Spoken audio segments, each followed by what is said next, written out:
Warning: the following audio podcast may include language of an adult, nonsensical, repetitive, and quite frankly, moronic nature. On the plus side, if you watch the video version, you get to see two sexy motherfuckers. Enjoy the show. And now, coming to you live from the tri-state area and San Francisco, California, it's the best part of Wednesday, Waffle Box, with your hosts, Mike Fish and Kush Hayes. Welcome to Waffle Box, the podcast where we talk about anything, everything, and nothing all at the same time. Coming up on episode 138, the United States Olympic Equestrian team might be down a man. Sure, that's a thing.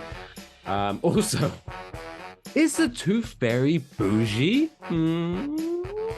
Plus, Bob Marley gets the movie review treatment, and much, much more. I am Mike Fish, and I'm joined, as always, by the main man from San Fran. It's Mr. Kush Hayes. Kush, how you doing, buddy? Well, it's good, y'all. Kush Hayes here, coming to you, episode 138 of the Waffle Box. It is the original Waffle Box. You accept no substitutions because it is the People's Podcast. It is the best part of Wednesdays, coming to you all the way from the future home of Super Bowl 60. You love us because we do this. We do this because we love you. Producer Lathan, what's shaking? Evening, my fellow gentlemen. I hope you're both doing well. I saw that today was National Sticky Bun Day, which apparently is a type of food. But honestly, my first thought was that it was just another one of those bizarre search terms that was trending on Pornhub. Oh, my. Sticky buns. Is the sticky bun? Is it a thing here? I know Yeah. what a sticky bun is, but Yeah, we have sticky buns here. I never got into a sticky bun situation. But They're a little sticky. Otherwise, they're great. Is it sugar? That's what Yes. makes it sticky. Yes, a lot of sugar. It's just a bread roll with sugar, and it's very good. But if you're like me, I hate when my fingers get sticky. Also, a lot of facial hair up here. Hate when that gets sticky. No es bueno. Especially these types of days when I don't know how often it happens to you, but I'll often be looking in the mirror and be like, have I got something in my beard? Oh no, it's grey. It's just grey. Oh. I'll just spend like 5 minutes trying to get this thing out my beard, and it's like, I finally realize, oh no, I'm just going to go. Thankfully, not mistaking any food particles or foreign particles for gray hair. I'm just seeing the gray hair and going, oh, that wasn't there yesterday. And then I get a pair of tweezers and I pull that son of a bitch out. I guess that's the beauty. That's the one positive, or one of the positives, I should say, of being of the ginger persuasion, or the redhead persuasion, is because your hair is kind of lighter than my dark brown. In so the right hairs light, stand out like way more for me. It's like, Jesus Christ. in the correct light, it's camouflaged pretty nicely. But yeah, there's roughly about 3 dozen grays in there. 3 dozen. Oh That's, yeah. That's 36 to those that might have be a no little idea more. what a dozen is. I always wonder those kind of things. Do you reckon kids these days know what a dozen is? Yes. You're right. Oh, okay. That's good. Well, They wraps still up. have to. That wraps up this eggs. week's segment. Do kids know what a dozen is? Dozen donuts. Yeah. Kids know what a dozen is. What a baker's dozen? Do you reckon they know what a baker's dozen is? Nah, I think that's an outdated term. It's 13 for those keeping count. Ah, that was fun. Well, what have you been up to?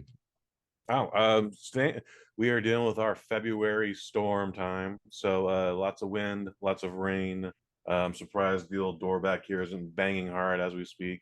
But I just stayed in most of the weekend and caught a couple movies. Saw Next Goal Wins on the Disney Plus Hulu gimmick. Very upset with my Regal Cinema for not having it in the theater when it first came out. Goddamn delightful movie. Isn't it like it's soccer related, right? Yes. Taika Waititi directed it. Benedict Cumberbatch plays this coach who has fallen from grace and has wound up in America Samoa to teach the worst soccer team in the world. American Samoa. Mm-hmm. And then later on, Dwayne Johnson became a high chief and everything was okay. That would have been a great ending too. Fortunately, no Dwayne Johnson. Although I found out because Dwayne The Rock Johnson has come back to professional wrestling and he has an official title. I did some Googling and it's actually he has an official Samoan title. He was given a title by the Samoan High Chief. Yeah, that was about 2000. It was a while ago. So, oh shit, he's actually he's too legit to quit. Well said. Yeah, tell me about the Rock storyline. I heard at one point he was going to be feuding with Roman, taking away Cody's spot, and I keep hearing this gimmick. Let him finish the story. I'm like, what is this bullshit? Also, then I heard something about like, oh, The Rock just joined the Brotherhood. Are they not with the Bloodline? He's now part of the Bloodline. Bloodline. He's a bad guy. He's a heel now. Is Roman Reigns a bad guy? Roman Reigns is a heel. Okay, so I'm going to try to give a quick synopsis for those that want to care, and for those that don't care, I'll try to keep this quick. So, long story short, so Roman Reigns, who is The Rock's cousin through several. I think so. The Rock's grandfather, if I remember correctly, cousin. We can just say a cousin. Was blood brothers with. Anyway, So Roman Reigns is Dwayne Johnson's cousin for all intents and purposes. And Roman Reigns has been WWF champion for 1,296 days or something. So a long time. It's like top 5 draws, right? Top 5 reigns. I think he's only behind Hulk Hogan and Bruno Sammartino, if I remember correctly. Okay, big deal.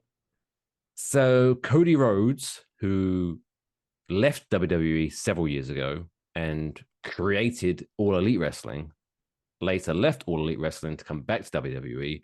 And his big thing ever since he came back was that he is going to, quote, finish his story, which was, so his father, the American Dream, Dusty Rhodes, won the WWF championship, but through some shenanigans, it turned out it was a disqualification victory. So even though he won the match, he didn't actually become champion, and Dusty Rhodes never became champion. So Cody Rhodes, who has dubbed himself the American Nightmare, nice play on words, his big thing is that he is going to win the championship that his father never did.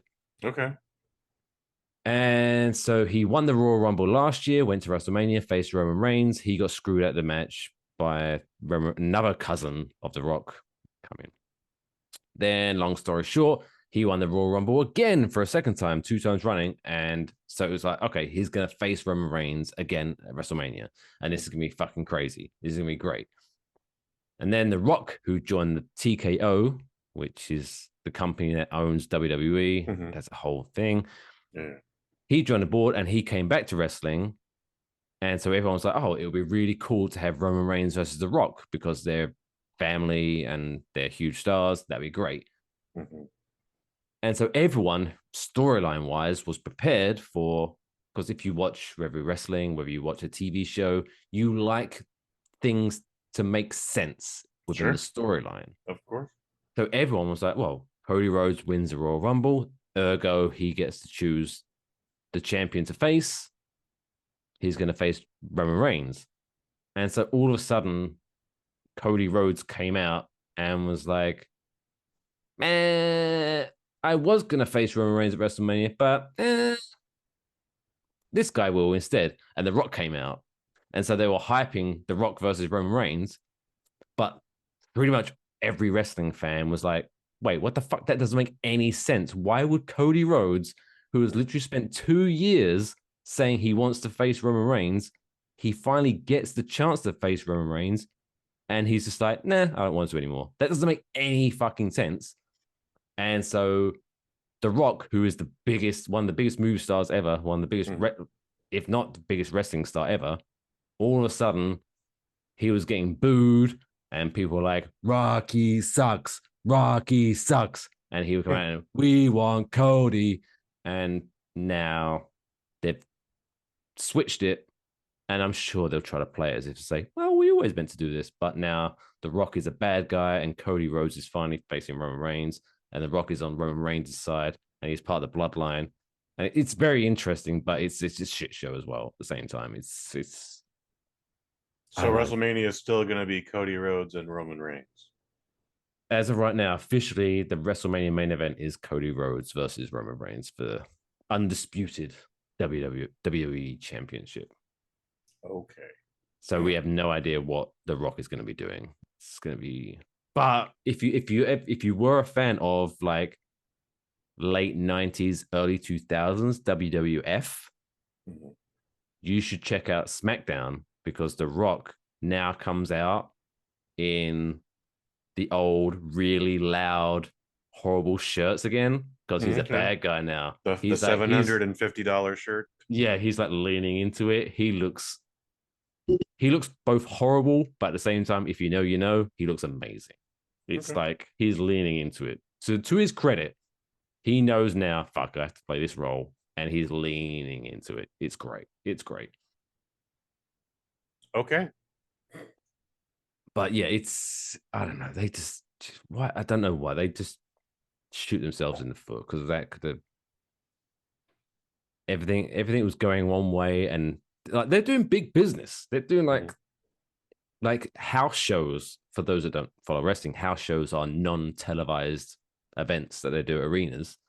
They recently did a house show on a Sunday night in, I think it was Fresno, California. If not, it was Oakland, but either or, yeah, it was right around me. For a house, it was like 15,000 people there, which for a house show is ridiculous. That's a crazy. And I think next Saturday they have their next pay-per-view, which is in Australia. Oh, that should be pretty cool, actually. They have 50,000 people there. Well, it's Australia, so yeah. But yeah, but still, it's like their business is good. What I don't know, but they seem to try to shoot themselves in the foot. It's very odd. It's very odd. As long as people keep paying them, they'll keep doing it. So yeah, maybe we'll do a wrestling podcast one day. Oh, WrestleMania coming up. We did a WrestleMania review last year. Maybe we'll do that again this year. No, we absolutely should. Before we get into the top stories this week, I would like to give a shout out to the return of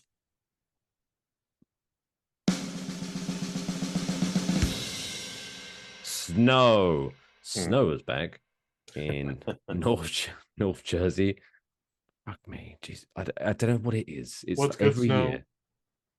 Oh, I think almost like so. It's Winter unfortunately happens. not the Canadian gangster rapper from 1990 when Informer, you know, so keep And they keep bum down. Yeah, but you know, he was actually in jail when that thing hit number one, and it was just like happened to randomly hear it. interesting. Just the facts, man. That's his story, so take it with a grain of salt. But fascinating story, I guess. But let me take my pill. But yes, every year it happens, right? So winter happens, and I hate it, and then summer happens, and I almost forget. I forget that winter's the thing because summer is here. Who cares about winter? And, so we've been having a nice winter. I think last weekend it was like in the 50s. It was beautiful. The sun came out, so it was like it wasn't too hot, but it wasn't cold. You know, that perfect, like, I can exist beautifully. Yeah, we actually had that yesterday in the middle of a storm. Like, that's so nice. It was nice. Like, okay, so I was like, okay, we're out of winter now. We're heading towards spring, and then one day I went to bed and I woke up and there was like 7 inches of snow. I was like, what the fuck? And so I had to go out and shovel this fucking snow to get the because I don't state by state is very different, but in New Jersey, the sidewalk outside of your house, that's you. So if anyone slips and hurts themselves, they're suing you, not the city. Really? That's lame. So I have to look after it. So I went out and I shoveled it. And even though I only have a small sidewalk and driveway, I was like 2 hours I was out there shoveling this snow because it was like just enough thickness of snow where it was like I had to take the top layer off first and then go back to the rest. So basically I had to do the whole thing twice, and I came back in. I was like, oh, like everything hurt. My legs hurt, my back hurt, my arms, everything hurt. It was miserable. Oh, fucking snow, man. Do they not have 20-pound bags of rock salt or whatever salt you're supposed to use available? No, see, that's the thing. If there's enough snow, the salt is meaningless because what it will do is you put the salt down and then the snow will fall on it, and then that snow that hits the salt will melt. Yeah. But then the snow will fall on top of it. And it turned to ice. So if anything, they'll turn, but also when you dig it out, the bottom half is now slush. So if anything, it's heavier almost. So what you want to do is shovel and then blowtorch, or napalm, just napalm the whole fucking neighborhood. A little too extreme. But blowtorch. Yeah, you want to shovel, then salt it, and then if there is any after effects, then it'll whatever. But it's just, I don't know. I haven't got the science bit, but it's miserable. Snow sucks. Yeah, it looks beautiful. But I sent pictures back home, and my mum's like, "Oh, that's so beautiful." It's like, yeah, you fucking get out there and shovel it then. Oh, it's pretty in a Christmas card, but that's it. It is. Also, shout out to my brother. He recently gave his son my phone number. Oh. And so my nephew. Yes, that math adds up. To his credit, he's got good taste because he's a big fan of me. He likes Uncle Mike, right? Okay. But he's old enough to understand the technology of texting. Sure. But I guess he's still too young to understand the context of time differences. So you're gonna shit like 3 a.m. It's at 4 o'clock in the morning. Hey, Uncle Mike, how you doing? Fuck's sake. So I can't get mad because it's adorable. He wants to talk to me, but at the same time, Jesus. Yeah, that's why I turn the phone off, or at least turn the sound off. Like, text me all you want. I ain't getting that thing till 7, 8, maybe even 2:30. I get it, but I'm still with the. I don't know what exactly, but I'm still like. But what if it's an emergency? Well, not much you can do from New Jersey. It's still a 6-hour flight difference, and that was if you were on the plane that minute. Well, I mean, other people than English people text me. Some people who live in these Americas text me, and it maybe maybe I might be able to help them. I don't know. Could be You don't carry that burden with you to bed. Don't bring that burden with you. Just turn the sound off. Have a couple Z's. Anyway, shout out to little M Junior. I'm not gonna give out your full name because you're still young and the internet's a crazy place, but love you, buddy. Let's move on to this week's top stories. It's now time for this week's top stories. Kush, yo, what's your knowledge on the old world of equestrian? I know it involves horses, and that's it. I don't know what I'm assuming there's like words that are familiar with each other, but whenever I hear equestrian, I think swimming. Okay, but that's something else, right? That's definitely something else. But yeah, anyway, equestrian is just a fancy word for look at me. Horse riding. I'm on a horse. Very expensive sport, by the way. So I did say in the intro Team America, which was wrong of me because this is actually Team Australia. So fuck them. Who gives a shit? But an Australian 3-time Olympic medalist, Shane Rose, was recently stood down from competition for wearing a mankini during a show jumping event. Like just the mankini, or do they have a little whale tail showing up? Because they gotta do that where they're hunched over, and I have to imagine they're showing some crack. Just think Borat.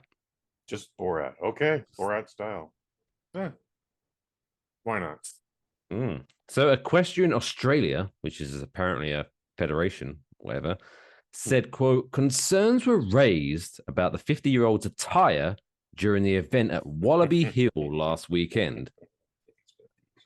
The governing body said it has an obligation to address these concerns and is currently reviewing the matters. Right? Okay, so you're thinking, right, what the fuck? What the fuck is this guy doing? Why is he showing up at a horse riding event wearing a mankini? I already have a theory. Is this guy nuts? Huh? Huh? Maybe it's Australia. Maybe. Turns out it was a charity event where riders were encouraged to wear fancy dress. Oh, that's not where I was going with that. So, all right. What do you mean fancy dress? So, what, he was just rebelling then? That fancy, so it's basically a costume party. So I guess he turned up as Borat. Borat. That was his thing, right? Yeah. But during this event, Shane Rose wore 3 costumes. He had a costume change. Oh, it's like Taylor Swift. So he went with a fluorescent orange mankini. Nice. Yeah, Borat. Again, if you're not, Google it. It's not a thong that men wear. It's a thong that goes over your shoulders and also smuggles your nuts at the same time. He also dressed as Duffman from The Simpsons. Nice. And also he wore a gorilla costume. Oh, that had to be very hot. Yeah.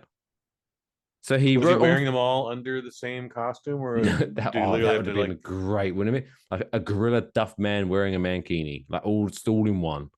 Well, like under the gorilla costume is Duff Man, and under the Duff Man is the mankini. So I figure he's just doing a constant striptease the entire time. Oh, I see what you mean. Layered up. I'm gonna assume he made costume changes, but I prefer your idea. I prefer your idea. He wrote on Facebook, quote, "If my costume offended anyone, I am truly sorry, as this was never my intention." I know everyone is focused on the mankini, but surely the one that needs attention is the gorilla costume. Imagine what was going through that horse's mind when it was getting mounted by King Kong. The poor bastard must have been shitting itself. Well, no, those horses actually got blinders on. So as long as he doesn't step in front of the horse with the gorilla costume on, the horse don't know it. I guess. But still, it is an interesting... because that would probably freak him the fuck out. Image. So I was hoping the way this was going was, sure, it's a charity event, whatever. But I was like, I've partied with enough Australians. I was literally hoping this was going to be like a drunken dare or like some bet he lost. And he's like, now you got to wear a mankini during the horse race. And him being a gentleman, he accepted and then got kicked out. So Shane Rose said he also hoped that the incident would not affect his Olympic preparation. Quote, "With a bit of luck, this will all be a bit of a laugh in a few days and we can all move on," he said. Several Olympic equestrian competitors have accused Equestrian Australia of overreacting. I agree. That's to be fair. But as of, I update these throughout the week. So as of recording, there has been a new update on this, which is nice. So as of today, recording, Equestrian Australia have announced that Shane Rose has not breached their code of conduct and is clear to continue preparing for the Paris Olympics later this year. Okay. The chief executive, Darren Gotcha, said that Shane has reflected on the incident and has apologized, which is bullshit, right? Right, you can't say, well, we let him off because he apologized, but also say, well, he didn't breach their code of conduct. Like, you cannot say, hey, come dressed in costume, and then say, oh, your costume is a bit naughty, so you're banned. Oh, but it didn't breach our code of conduct. But since you apologize, seems like such a fucking mess. Yeah. Like, I didn't wake up today thinking this, but you know what? I'm goddamn sick of Equestrian Australia. Okay. They need to get their shit together. It's a confusing time. This is one of those things where this is the first time this has happened, and we are not prepared for it. So, next year at this whatever this charity event was, they're going to be checking people for mankinis, just like when they did security the year after Will Smith slapped Chris Rock. How ridiculous! Like there have been 95 of those events. Nothing like that had ever happened. And then, this year we have extra security in case something like that does happen. It's like, shut up. All I know is when the Paris 2024 Olympics happen later this year, I'm going to, whenever the equestrian event comes along and Australia are there, sure. If it's not Shane Rose, I'm going to be like, boo. You stick it to the man, Mike. Hashtag, where's my Mankini? You should moon him too. No, I'm gonna sit there. What's straight? What's the time difference between Eastern Standard Time and Australia? I think there's an international date line involved in everything, man. Like I think they might be. Is it like at least 11 or 12 hours, right? Yeah, something like that. So when it all kicks, like, so maybe like, let's just say at 3 a.m. I'm gonna be sitting there in my Mankini, like as justice for Shane Rose. And my wife, like, what the fuck are you doing? Like, those pictures will be available at OnlyFans/Waffle Box. Waffle Box. Yeah. Yeah, fucking wear your Mankini, Shane Rose. Next one, all right. Number 2. Babe, Tooth Fairy, right? Now, yes, I'm familiar with that bitch. She owes me $1 still. Well, this is where I was going to get, right? So there was a recent study. Now, I understand inflation. I understand the world changes. I understand I'm an old man-ish now. I am starting to, without what's the word? Without irony, I am saying, oh, back in my day, you know, I've started to get into that realm. Get off my lawn. Get off my. This isn't music. That kind of thing. But things were better in my day. But so askthedentist.com, which apparently is a website, recently run a kind of like a poll or a questionnaire. I don't know. Sure. So apparently in 2001, now I know me and you, we're about 6 or 7 years apart, if I remember correctly. So we're both 80s babies, right? And so when our baby teeth fell out, it was the 1980s. Yes, that's correct. And I remember, I said conversion rate. I remember, if I remember correctly, when my teeth fell out, I popped them underneath my pillow and I got 50 pence. Oh, nice. Which was roughly, I don't know what the conversion rate was in the 80s, but for argument's sake, for now, it was about 70 cents. I got about 70 cents per tooth. Mr. Right, what did you get, Kush? What did you get? Don't have my records in front of me, but I believe in the early days I was getting a quarter. And then I think I worked my way up to $1. And then, yeah. But there, there a good chunk of time and many teeth had elapsed between those numbers. So according to this study, the US national average for a tooth fairy gift,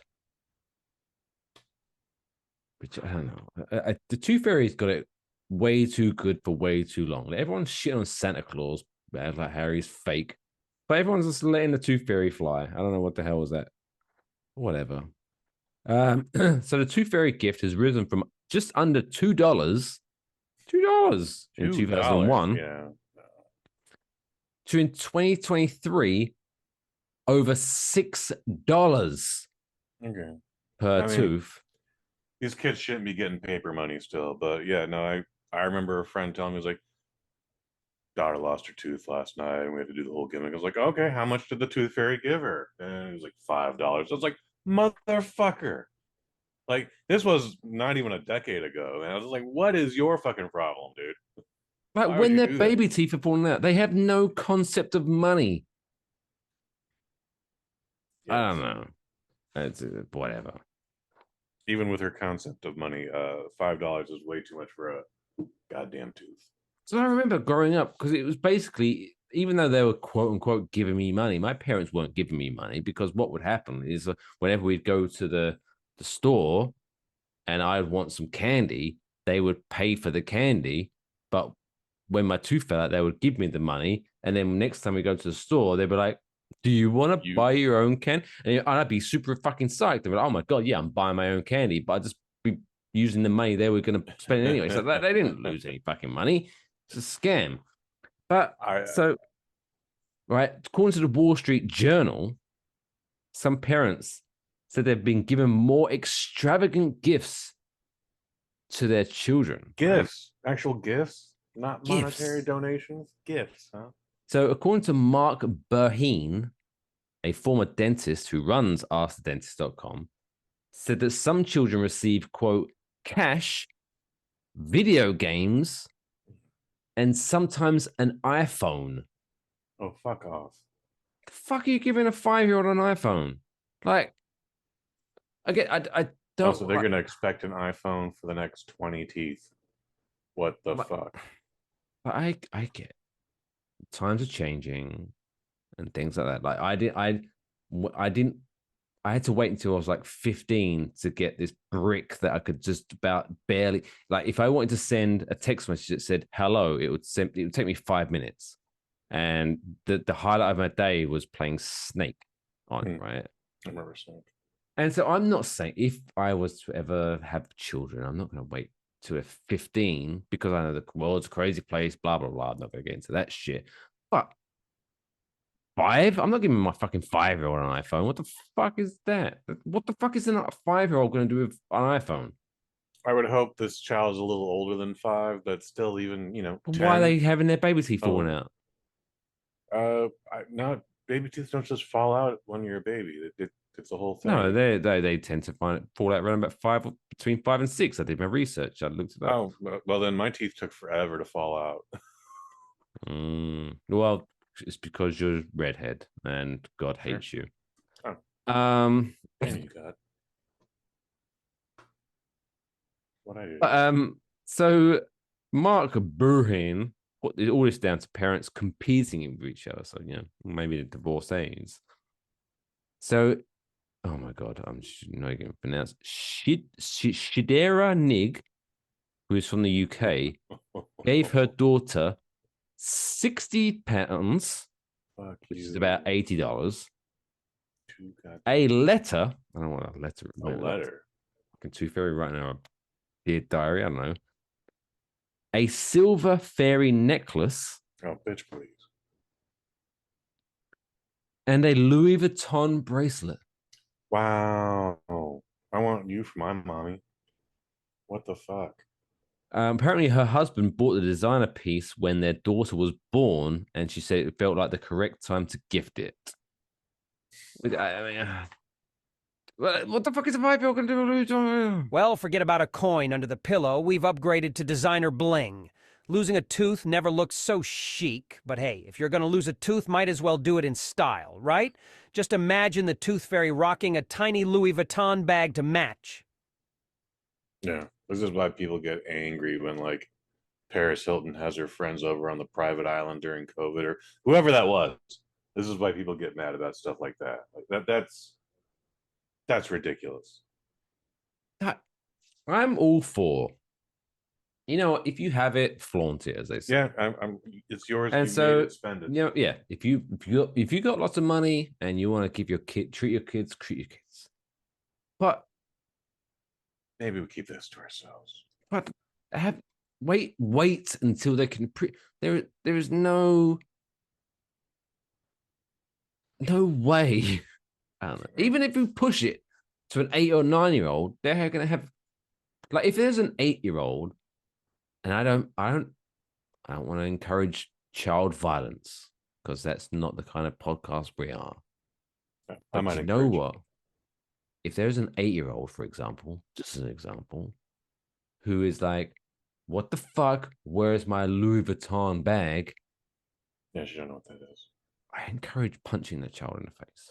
Like, what the fuck? Punching? No, their brain's still soft. Open hand palm. Open hand palm. And you just bruises.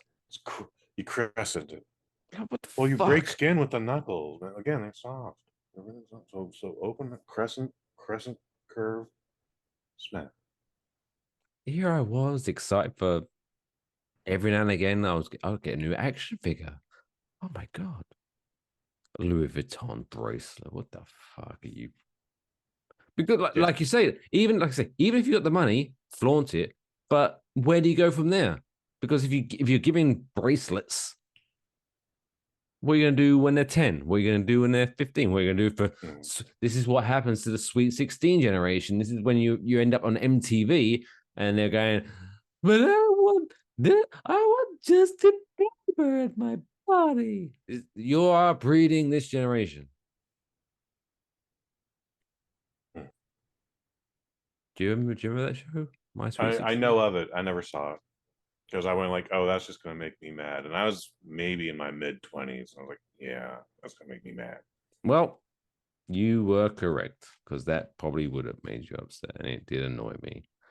I fucking bitch. Fuck you. I don't think I had I don't think I had a 16-year-old party. No, I went to a movie with some friends. Had lunch with my mom. It was usual gimmick. Nothing. But 16, what the fuck is 16 anyway? It's nothing. What can you do at 16 that you couldn't do at 15? No, it's a whole traditional thing. Yeah, but what the fuck? It's nothing, right? It's nothing. Yeah, You can't it do should be anything. nothing, but it's 16. Remember there was a time when you would actually have a family and 2 children and probably a dog by the time you were 16. So And polio. well, you might have a little polio, might have a little tuberculosis, Those a were the little days. typhoid. It's when men were men. Smoking cigars at 5. I got algebra at 2, and then I got to be down to coal mine at 4.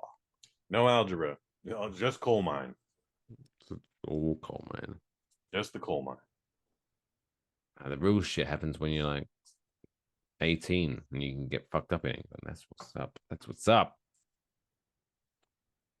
But, you can drink alcohol at 18 in England. You have to wait till you're 21 in America. That's what happens when you rebel. Anyway, still to come. It's what happened. You have to wait 3 extra years. You fucked it up. Didn't stop me. That's okay. Let's talk about people that are out there achieving things with their lives. They're going out there, saying, hey, I want to make a difference in this world. And then an Irish brewery gives them a piece of paper that says, yeah, you're the man. It's now time for this week's Dunmore Record of the Week. Why? Why? Why would I? Why? Why? Why? Why? Why? Why? Why would you want to do that?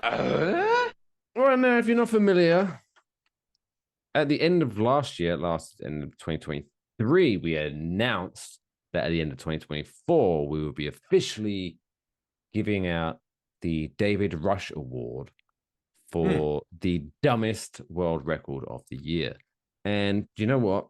I know we're, 7 or 8 weeks into 2024? That's about right.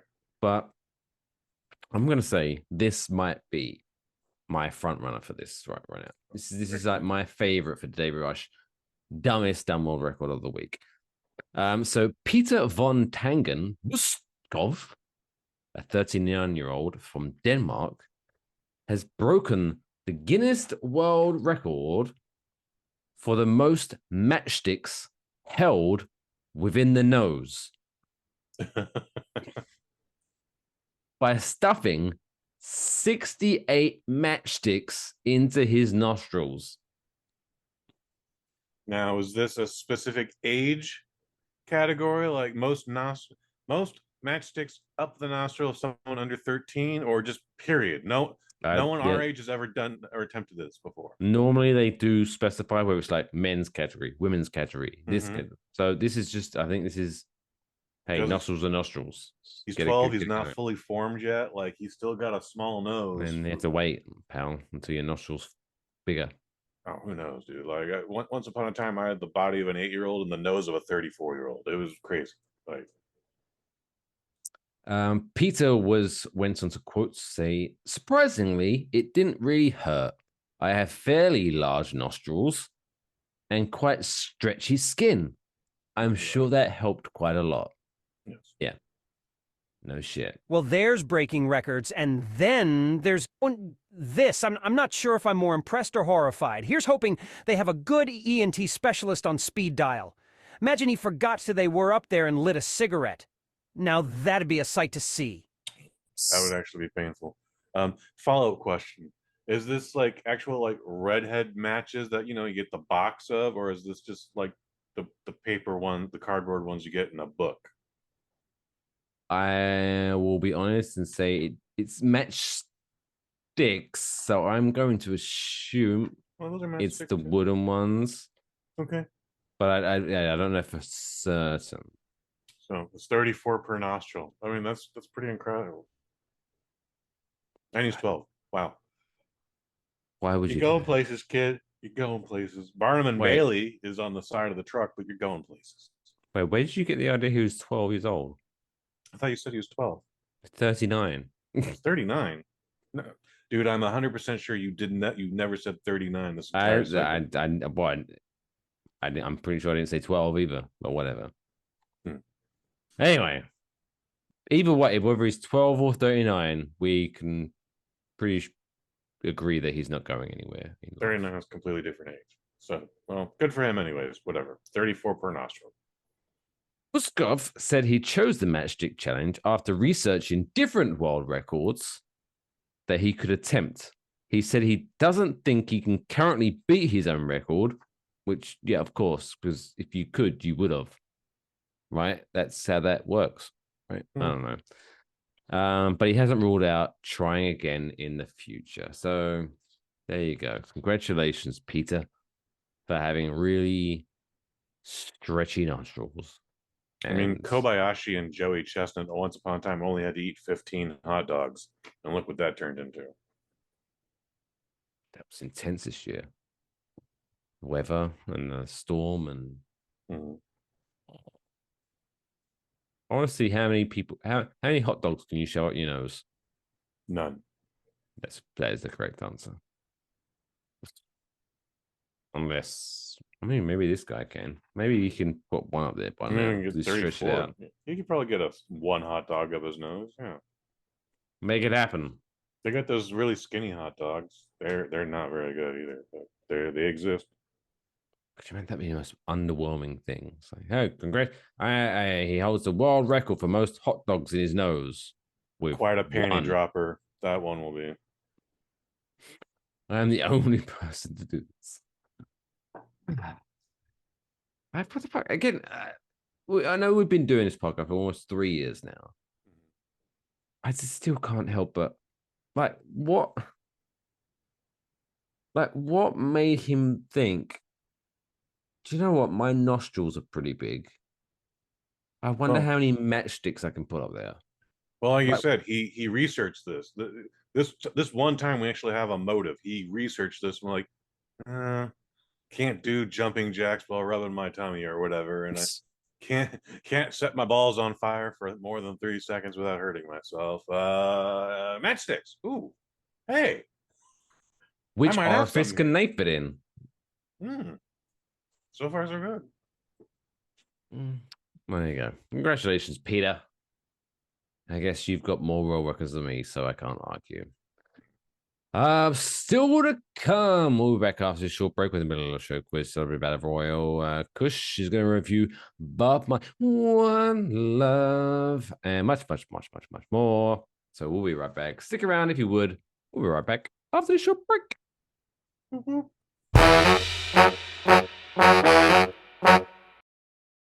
Throughout the universe, fast food places serve the same thing for breakfast, lunch, and dinner. Dinner? Burger. Oh. But not at Jack in the Box. We serve real dinners like tender ocean shrimp. Lunch? Burger. We have meal-sized salads, not just burgers. Breakfast burger? Jack in the Box has crescent breakfasts on a croissant. Serve breakfast, lunch, and dinner, and people come from all over. They're here. Breakfast, lunch, and dinner at Jack in the Box. There's no comparison.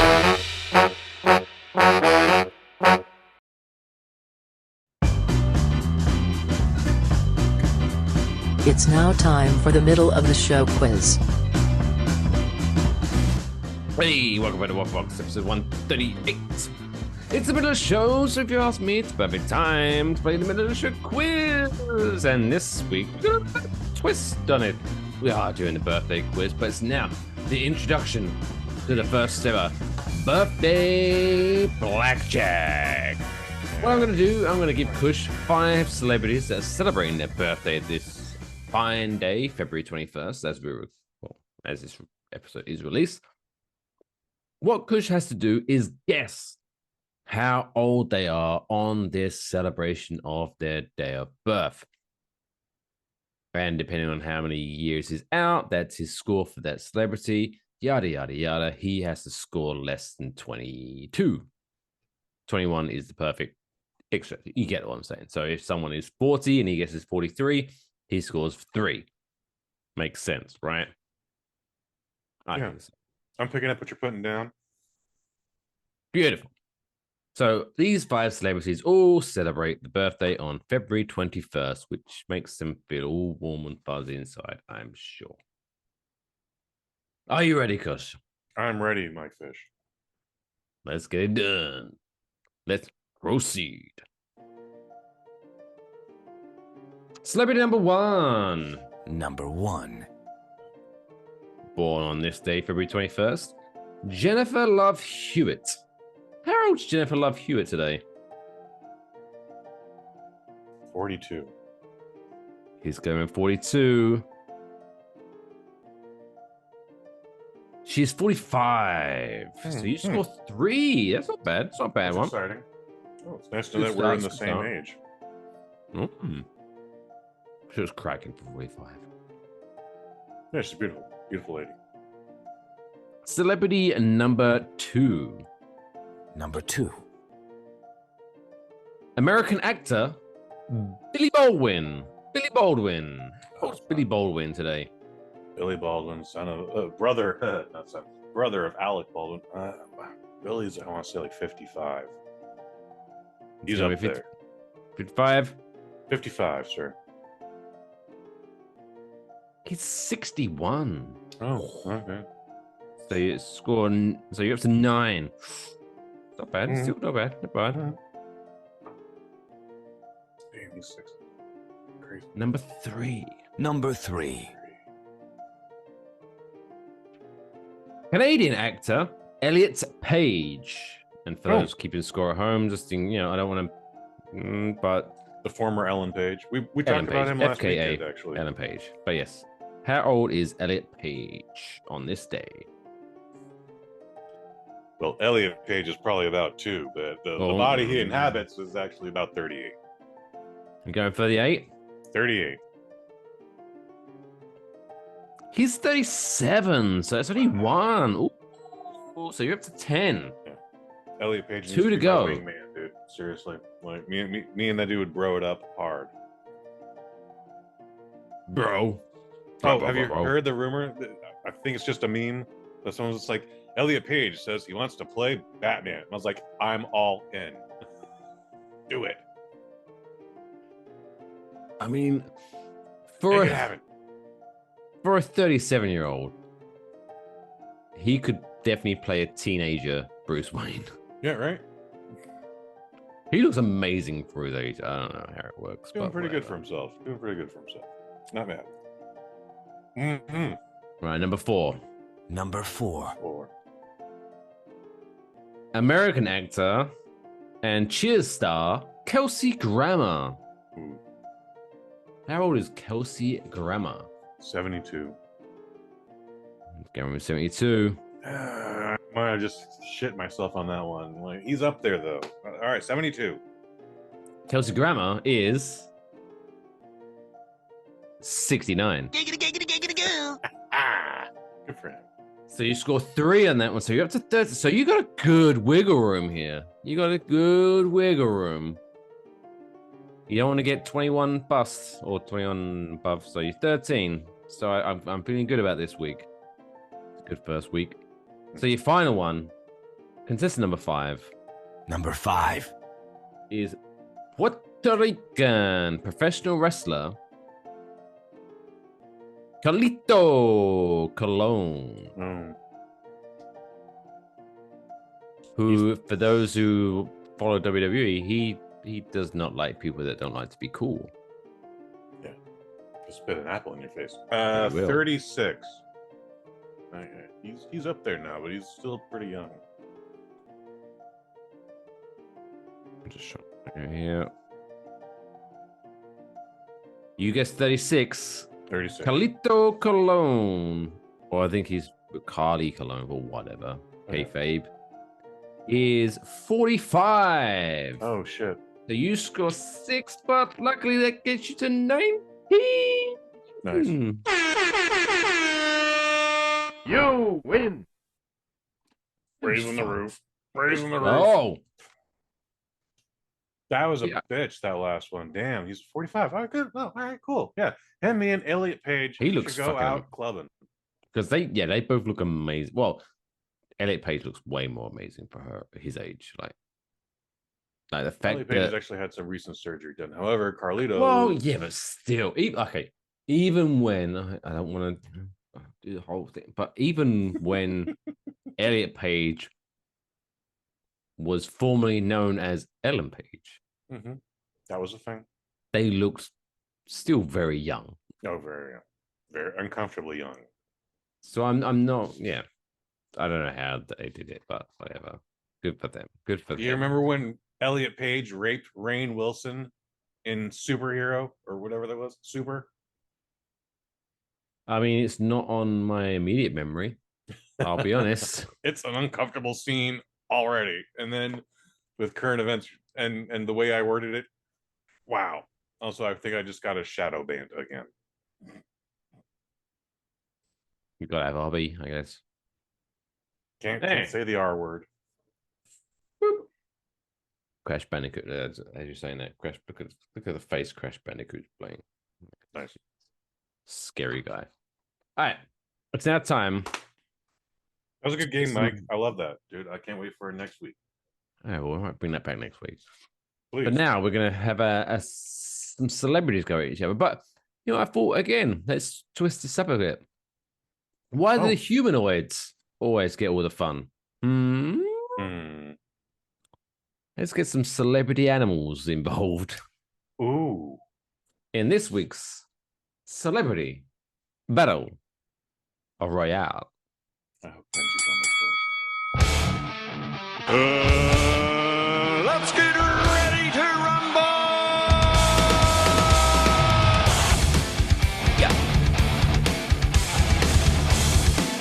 It's a Celebrity Battle Royale, and don't we all forget, celebrities come in all shapes and sizes, not just humanoid, but also dogoid. So yeah, I picked 4 dogs that are famous in the world, and I want Kush to decide which one of these dogs is going to become this week's Celebrity Battle Royal champion. Seriously? We're doing dog fighting now? Who came up with this idea? Ben Roethlisberger? Yeah. I don't think that's who it was, but whatever. Yeah. Was it not Big Ben? I thought it was Big Ben. No, I'm sure Ben has his own dog. No, it was another gentleman. I believe on the Giants as well. Oh, don't you dare talk bad about the Giants. They're all Saints. Anyway. No, the Saints are in Utah. Yeah, or New Orleans. New Orleans. Yeah, that's what. Come anyway. on, Mike. So yeah, we've got 4 celebrity dogs. And we're going to find out which one's the toughest. So, a couple of these I have to write down which of the movies they come from, because just in case. That helps. So, we start off with Jerry Lee from the movie K9. Oh, okay. Do you remember that one? That's I saw that in the theater when I was a kid. That's with Jim Belushi. Jim Belushi, yeah. And dog. He's a German Shepherd, I believe. Yeah. And then in the next corner we have Roll Over Beethoven. Oh, that's a that. I think it was. What the fuck was that? It was a. It's a. Oh my god, I can remember the. He's a Saint Bernard. Saint Bernard. There we go. A big honking Saint Bernard. In corner number 3, with Tom Hanks in his corner, is Hooch from Turner and Hooch. This movie came out at the same time as Jim Belushi's K9, and for what I don't think either one is better than the other one, but for whatever reason, people focus more on Hooch, and he was a mutt pit bull, I think. I don't know, but slobber and drool everywhere. That's his whole gimmick. This is not maybe not the time or the place, but whatever. But I think that John Belushi didn't get the respect because he was Jim Belushi's brother. Yeah, that's probably. I think if he was separate, people were like, That's "Oh my a god, theory. this guy's hilarious." But because, and also you had the dying factor as well. That's the thing. I swear to God, some they're people the do. same movie, one for one. Like, but anyway, what's number 4, buddy? Number 4, Scooby Doo. So we got Scooby Doo. Any specific Scooby Doo, or just Scooby Doo in general? Yeah, the one with who was starring alongside Sarah Michelle Gellar. Okay, so CGI Scooby Doo. CGI Scooby Doo, Hooch from Turner and Hooch, Beethoven from Beethoven, and Jerry Lee from K9, Jim Belushi.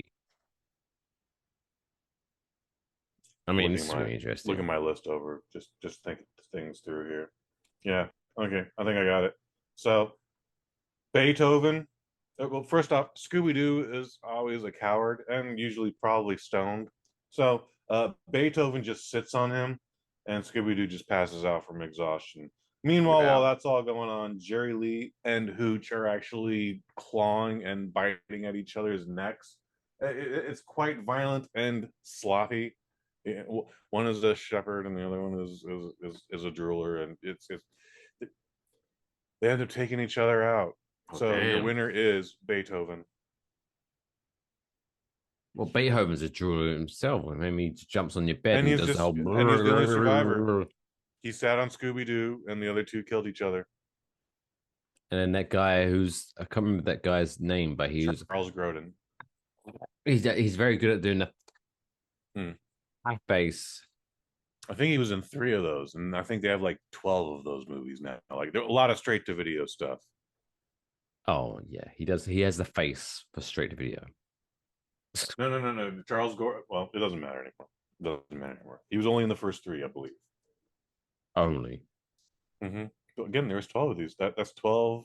Jeez, 12 projects to cash a check on.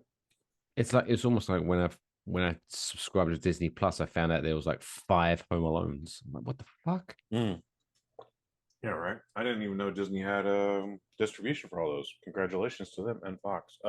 Yeah, there's like 10 Land Before Time movies. Oh, the OG one. The first one is great. Possibly the Don greatest Bluth. movie ever. And then everything else went straight to video and ended up like they got weird stuff for like time to teach your kids how to count to 7. Well, stupid shit like that. But there's like 10. We should be counting, teaching me about Triceratops, the Velociraptor. They probably did that too. Anyway, Beethoven. On the movie Beethoven. Champion. Congratulations. You are this week's Battle Royale champion. Ding, ding, ding. Ding ding. All right, let's talk about movies, baby. Yeah.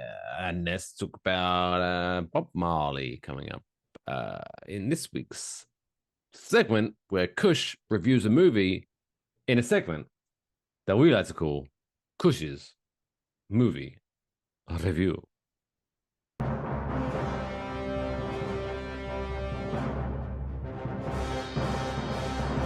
Kush's Movie Review. Welcome everyone to Kush's Movie Review. This week on Kush's Movie Review, Kush is talking about Bob Marley, One Love, the story where Bob Marley devotes his life to his one love, motorcycles, and then where Bob Marley teams up with Pete Davidson's grandfather to create a company called Marley Davidson, which would later be bought out by another man, and the rest is history. Is that about accurate? No, but I No? like it still. Yeah, I it's good. It's like good, it. right? In fact, thinking about it, I don't know why they aren't driving one motorcycle in Kingston, but seems like it'd be a lot easier to get around. Now, But that'd be a whatever. good thing. Like, oh, I'm just got my Marley Davidson, man. That's a great pun. Use it more often. That's a fantastic pun, dude. That is People of no Jamaica, hyperbole. I give it to you. Free of charge. No copyright on that. Oh, well, at least you gotta get a couple all expensive paid vacations in with the I'll name. have a couple of beers. You're just gonna, probably eat some jerk chicken and drink a lot of beer. And I don't know if you smoke weed, but if you don't, then that's more money they do save. And I'm very low maintenance. People of there you Jamaica. go. There you go. We're talking Bob Marley, One Love. It is PG-13. It is a glorious 1 hour and 47 minutes long. Oh my God. Does it drag a little? Yeah, it drags in some places. However, I was there for all of it, man, for all 107 minutes. This is directed by a man named Ronaldo Marcus Green. He was the director of King Richard, which was the movie with Will Smith from 2-3 years ago, about the Williams sisters' dad, and is written not only by Ronaldo but 3 other gentlemen. And you know the rules, guys. If there's more than 2 of you, your last name may get spoken. So Terrence, Frank, and Zach all had a hand in this. This stars Kingsley Ben-Adir, who plays Bob Marley. What do you know him from? He was in Secret Invasion, if you sat through any of that this previous year. He was Maybe one episode. He was also a Ken in the Barbie movie, specifically the guy with the headband who would also inherit the fur jacket at the end. Black Ken. Well, there's 2 Black Kens. There might have even been a couple more, but there was 2 up front. And also, Lashana Lynch, and if you don't remember her, she is Captain Rambo from the Marvels. She also plays Agent 007 in No Time to Die, as opposed to James Bond. There's still a difference. No, I'm not supporting no Jane Bond. It's always me. She was great in that, dude.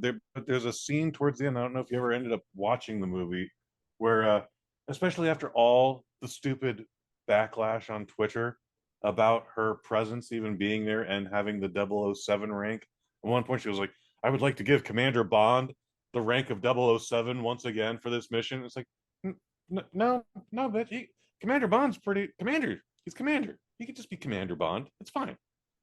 You be 007. It's gonna be okay. Yeah, I'm a commander now. I don't need your rank. Keep your fucking peon rank, 007. He's a fucking retired. Anyways, anyway, I enjoyed the hell out of this movie, guy. I ain't your guy, buddy. Yeah, well, I ain't your buddy, guy. So we've reviewed quite a few musical biopics and several other biopics over this series, and majority of them have been just terrible, dude. Most recent examples, the Whitney Houston movie, the George Foreman movie. In both situations, this happens, then this happens, then this happens, and then they did that, which leads to a lot of questions. And you just going, couldn't this movie just have been about this one specific point in time? Do we really need to go back to the beginning and just, again, A, B, and C? This is actually a fantastic narrative. On this specific date, Bob Marley decided to go to the peace conference that he just got shot at 2 days ago. We'll get into that in a minute here. But because that happened, then this happened, which led to this happening. And because of that, it caused this outcome, which led them to do this thing. There's an actual chain of events. And we don't start at the beginning. Like you see a couple shots of him as a kid, but we start at this one specific point in time where he's already a success, but he's going through just a lot of strife. There's a lot of turmoil happening in Jamaica. Not sure if you heard about any of this, Mike, but like 20 years after England left occupied Jamaica, civil war erupted, gangs, like the worst case scenario when something like that happens. And we are some cheeky fellas. Well, yeah. Anyways, I'm sorry, Jamaica. Yeah. To make up for what we did, Ooh, You have the Marley Davidson pun. there you go. And that's how we, again, now we've just established peace. We're together now. There you go. One love. One love indeed. So yeah, we actually see the assassination attempt of Bob Marley, and it's pretty fucking amazing. So he just got fortunate and got shot once, but his manager was in the room with him, and he got shot like 6 times. Both these men survived, but the biggest surprise I had was, per this movie, and everything's with a grain of salt or whatever, but I can't possibly imagine that Lashana Lynch got shot in the head at point blank range, but then because one of her dreadlocks was just that fucking thick, it stopped the bullet from piercing her brain. That doctors actually say this in the movie.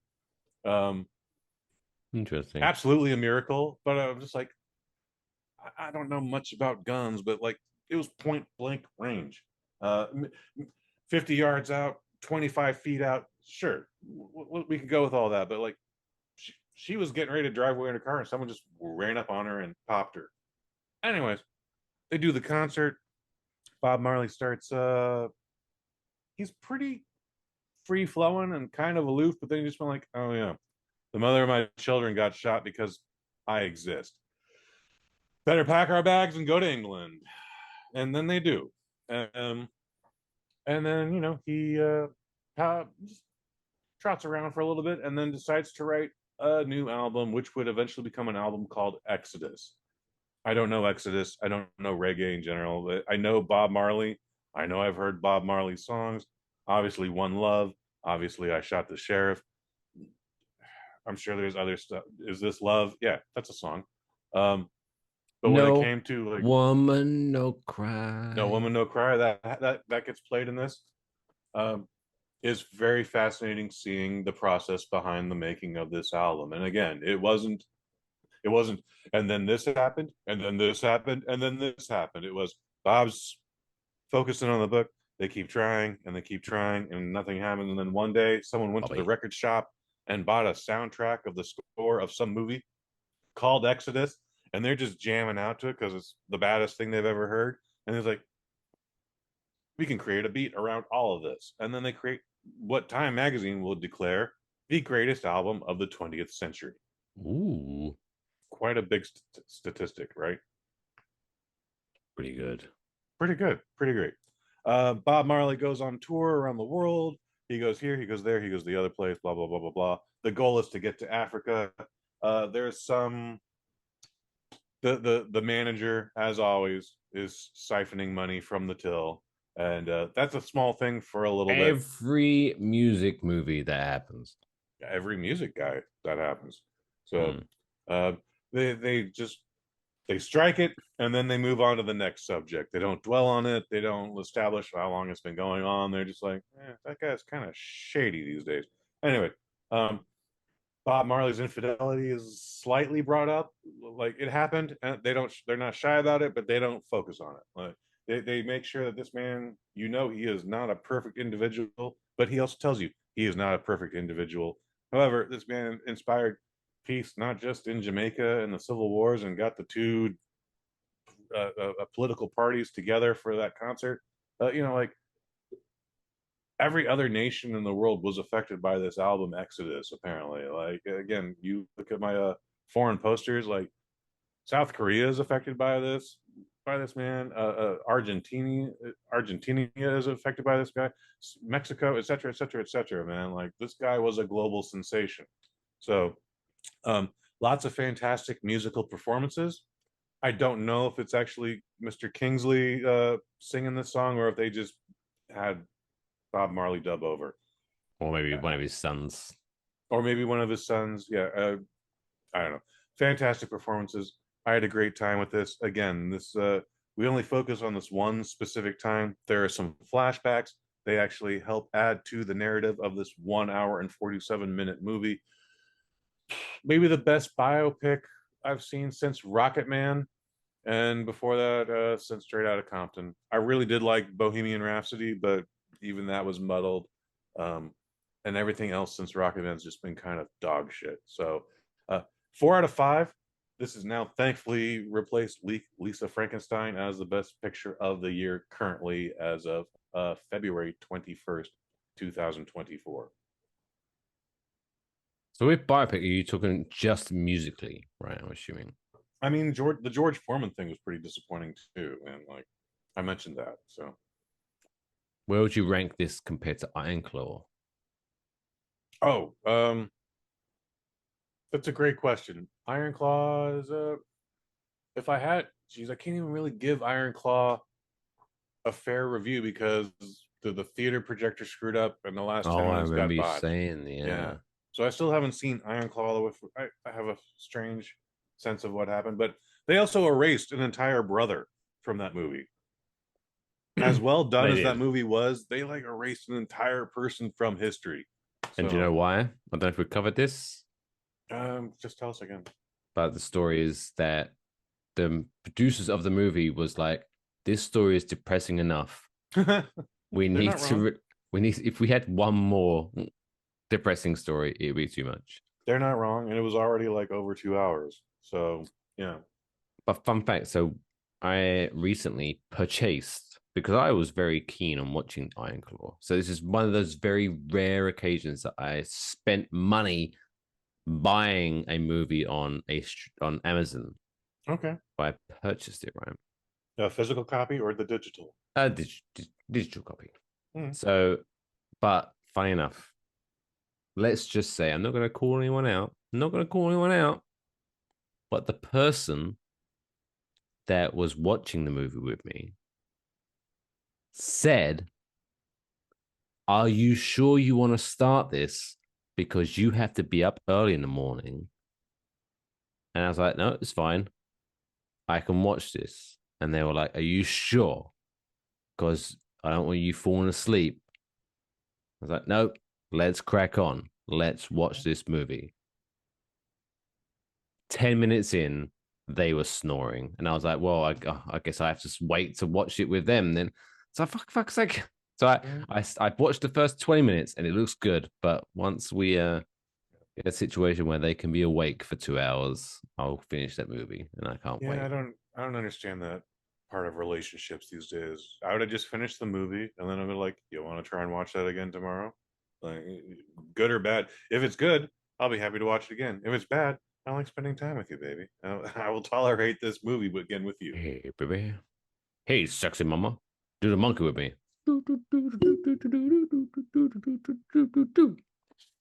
Anyways. Anyway. One Love, Bob Marley. Bob Marley, One Love. Bob Marley, One Love. 4 out of 5. 1 hour, 47 minutes.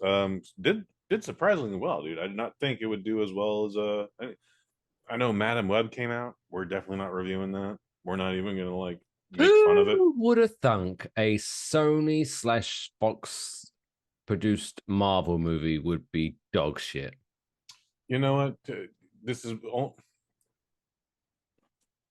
other than Morbius, every other Sony movie has done involving a Spider-Man or Spider-Man franchise has done well, whether it was critically received well or not. The only good one was, for me at least, was who's the guy with the British guy in it. The guy with are you talking about Morbius?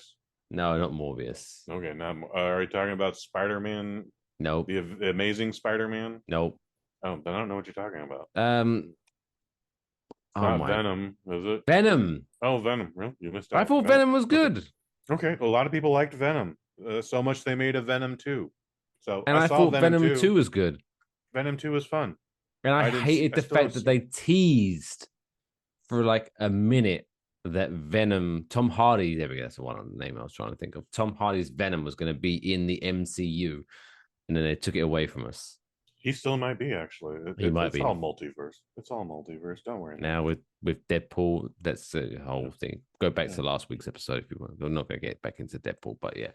But anyway, even both the Venoms were blockbuster successes. So far, the only 2 failures they've had financially is Morbius and Madam Web. I haven't. Okay, I apologize for hijacking the Bob Marley review here. So if you came here to watch Bob Marley and you're still watching, God bless you. But the only ones with the Sony, Fox, whatever, blah blah blah blah. I felt Venom was the only one that didn't actually kind of almost matched the MCU, where it's kind of like, hey, it's a serious movie, but we're not taking ourselves too seriously.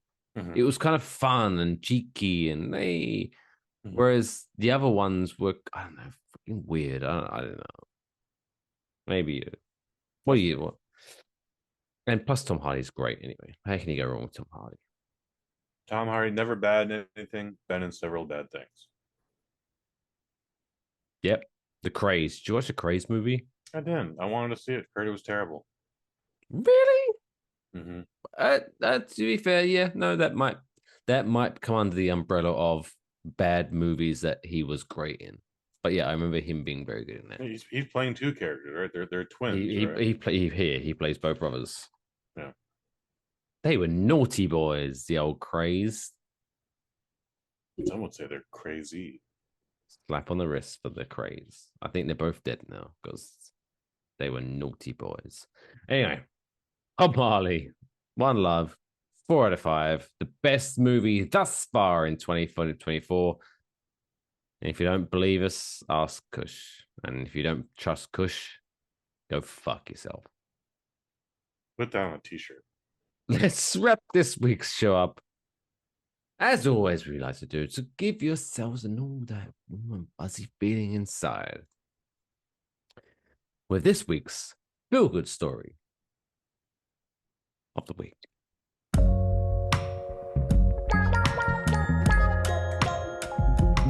It's the coolest fucking story I've ever heard in my entire life. It's insane. Can I hear it again?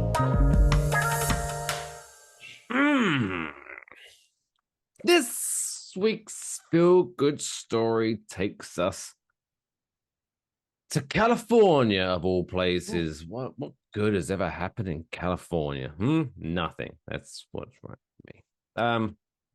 So former Nirvana drummer Dave Grohl, apparently he's been doing other things since then, but who knows? Recently spent over 24 hours volunteering at a Los Angeles shelter to prepare barbecue for hundreds of people experiencing homelessness.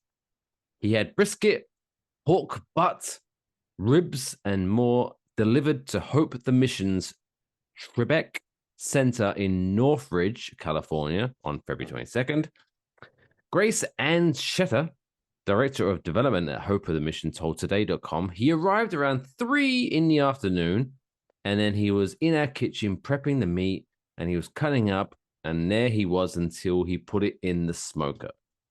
The meat didn't go into the smoker until midnight that night because he's like, oh, it has to be seasoned, and it has to do this. It's a terrible quote, I don't know the context, but whatever.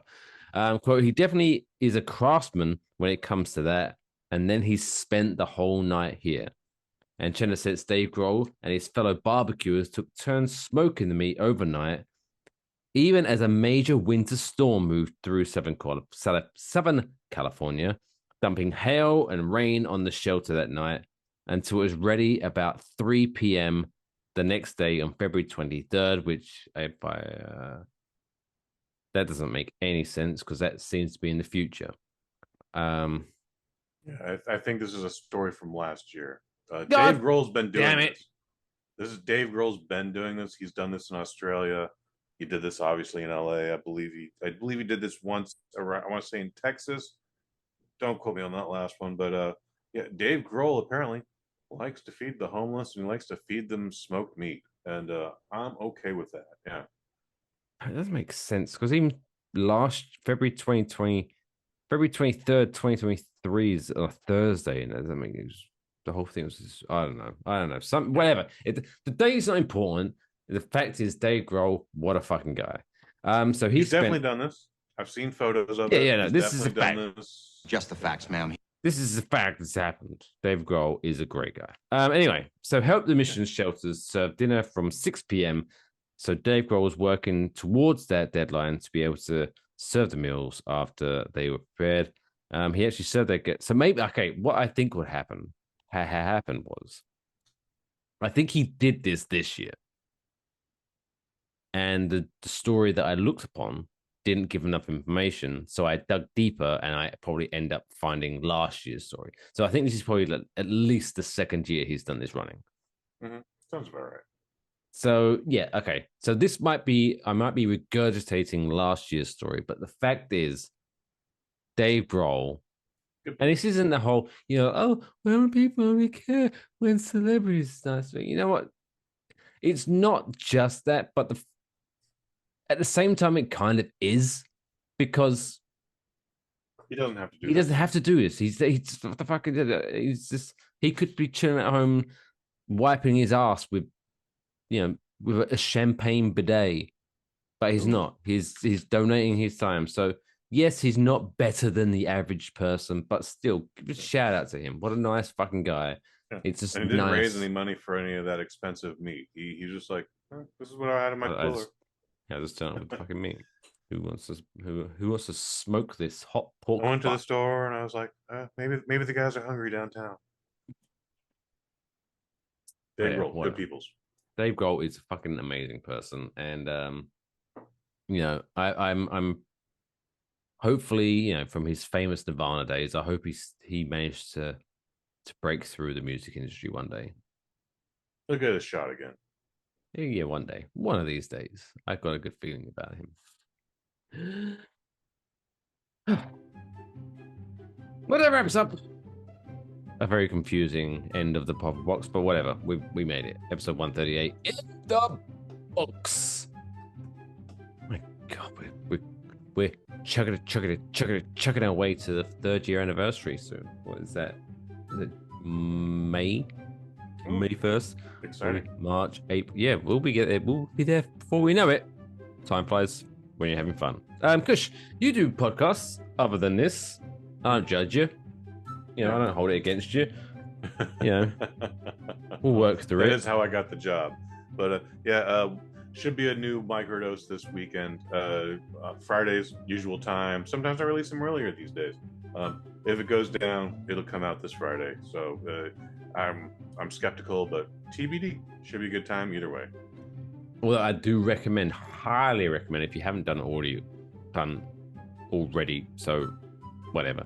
Go back to last week's microdose where Kush discussed sports with a really nice sounding British guy. That was a fun episode. That did happen. Yeah, that was a good time. Maybe someday we'll know who that masked man was. Where on the internet can you find within how long was that podcast? Like 35, 40 minutes? It was a little under 45 minutes. 45 minutes. Where can you start from discussing the Super Bowl? family/microdose, and then you can find it also on YouTube and the Spotify's under microdose. Look for the little dog. That, but where can you find a podcast that in the same 45 minutes this goes from Super Bowl to telling Martin Scorsese to go fuck himself? Like, that was a pretty eclectic podcast. So proud. A lot of range that episode. A lot of range. So check that out. Family. Follow us at Waffle Box on Twitter. Not gonna call it X. And all the other social media networks. I am at Only Mike Fish on his Cushford Hayes on Facebook. It's a good night for me. It's a good night from him. Producer Leapin! Say good night to these food people. Good night, everyone. We started the show with sticky buns and ended on smoking hot pork butts. Man, if you're an ass guy, this was your favorite episode so far. See you all next week. I agree with that too. And on that note, take care of yourselves. And each other. Be loyal.